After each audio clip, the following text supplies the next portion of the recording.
Good morning, dear students. Today we read next part of chapter 4 air.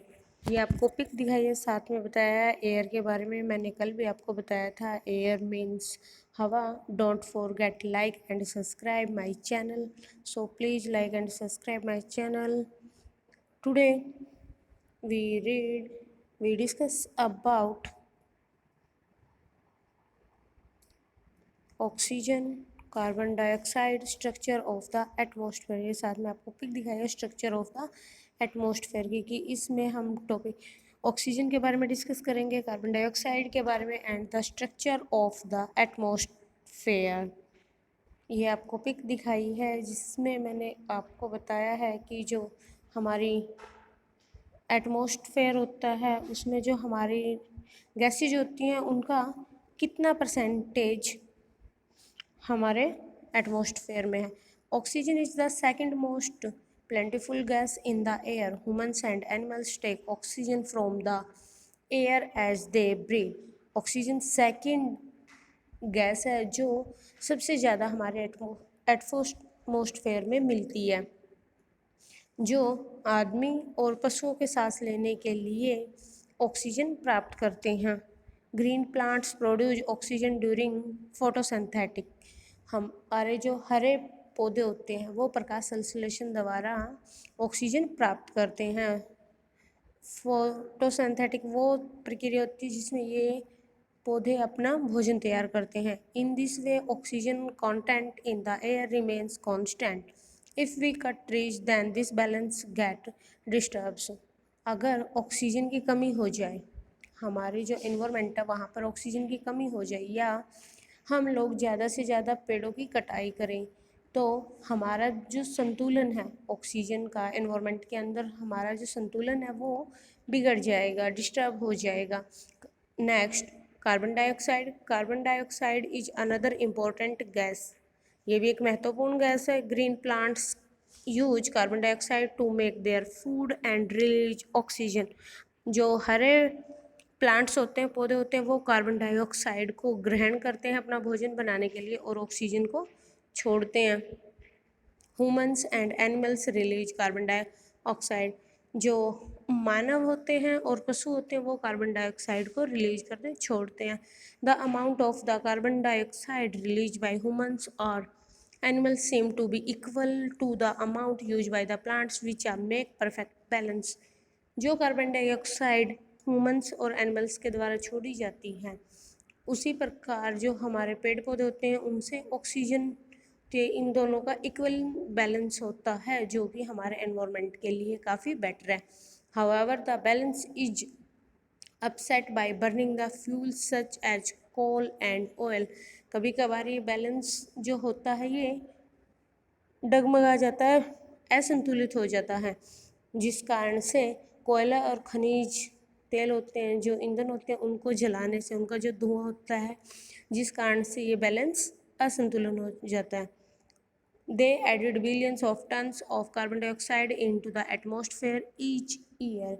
हजारों साल ये जो कार्बन डाइऑक्साइड होती है इसमें बढ़ोतरी होती है करोड़ों टन तक की। एज अ रिजल्ट, एक रिजल्ट के तौर पर, the increased volume of carbon dioxide is affecting the earth weather and climate. जिस कारण से हमारी जो पृथ्वी के क्लाइमेट है, जलवायु और वेदर है, वो दोनों ही इससे प्रभावित होती हैं।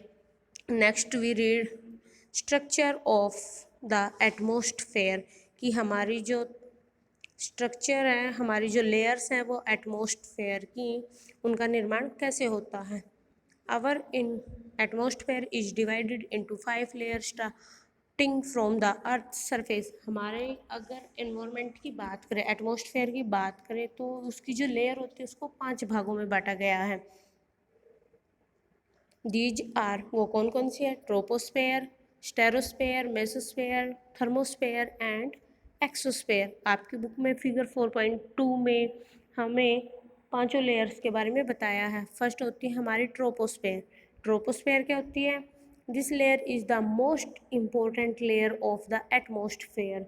ये हमारे इन्वायरमेंट की सबसे महत्वपूर्ण लेयर होती है। It average height of 13 kilometre, जिसकी जो केवल ऊंचाई होती है वो 13 किलोमीटर तक होती है। The air we breathe exist here, हवा जो कि हम सांस लेते हैं वो यहाँ तक सीमित है।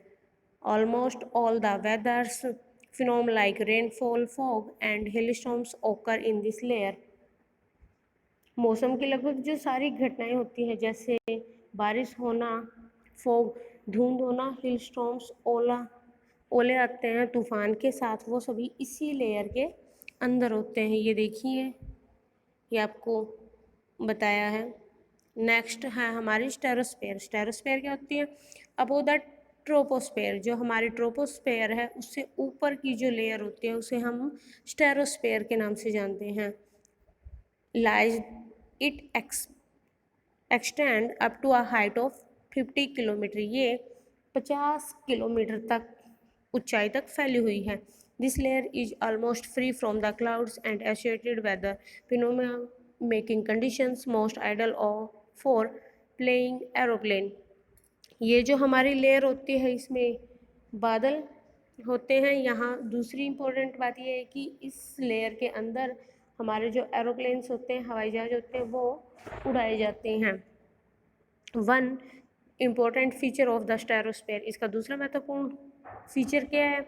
Is that this contains a layer of ozone gas. इस लेयर के अंदर हमारी ओजोन गैस की एक परत है। We have just learned how it protects us from the harmful effect of the sun rays, जो कि हमें सूर्य की किरणों से जो इफ़ेक्ट होते हैं, हार्मफुल इफ़ेक्ट होते हैं, हानिकारक प्रभाव होते हैं, उनसे ये हमें बचाती है। थर्ड नंबर पे हमारी mesosphere. This is the third layer of the atmosphere, ये हमारी थर्ड लेयर है। It lies above the stratosphere, जो कि स्टेरोस्फेयर के बिल्कुल ऊपर है। It expand up to the height of 80 kilometre, और जो कि 80 किलोमीटर तक इनकी हाइट है।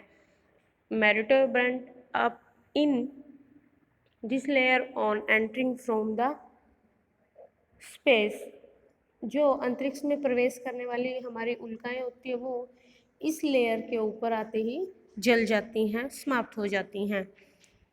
Next layer is fourth, thermosphere. In thermosphere temperature rise very rapidly with increase height. ऊंचाई के साथ साथ वहाँ का जो तापमान है वो भी बड़ी तेजी से बढ़ता जाता है। Ionosphere is a part of this layer. आयन मंडल जो है वो इसी लेयर का एक पार्ट है। It expand between 80 to 40 kilometre, जो कि 80 से लेके 400 किलोमीटर तक फैला हुआ है। This layer help in radio transmit, जो कि जब हम रेडियो का यूज करते हैं रेडियो ट्रांसमिशन के लिए, ये जो लेयर होती है काफ़ी हेल्पफुल होती है। इनफैक्ट वास्तव में radio waves transmitted from the earth are reflected back to the earth by the layer. जो पृथ्वी से रेडियो की तरंगें निकलती हैं वो दोबारा पृथ्वी पर भेजी जाती है, इसी लेयर की हेल्प से उनको दोबारा पृथ्वी पर भेजा जाता है। और लास्ट में जो लेयर है हमारी वो है एक्सोस्फेयर। एक्सोस्फेयर कौन सी होती है? The upper most layer of the atmosphere is known as exosphere. हमारी जो लास्ट की वो है सबसे ऊपरी परत होती है जिसे हम एक्सोस्फेयर के नाम से जानते हैं। This layer has very thin air, जो कि पतली परत से बनी होती है। Light gas like helium and hydrogen float into the space from here.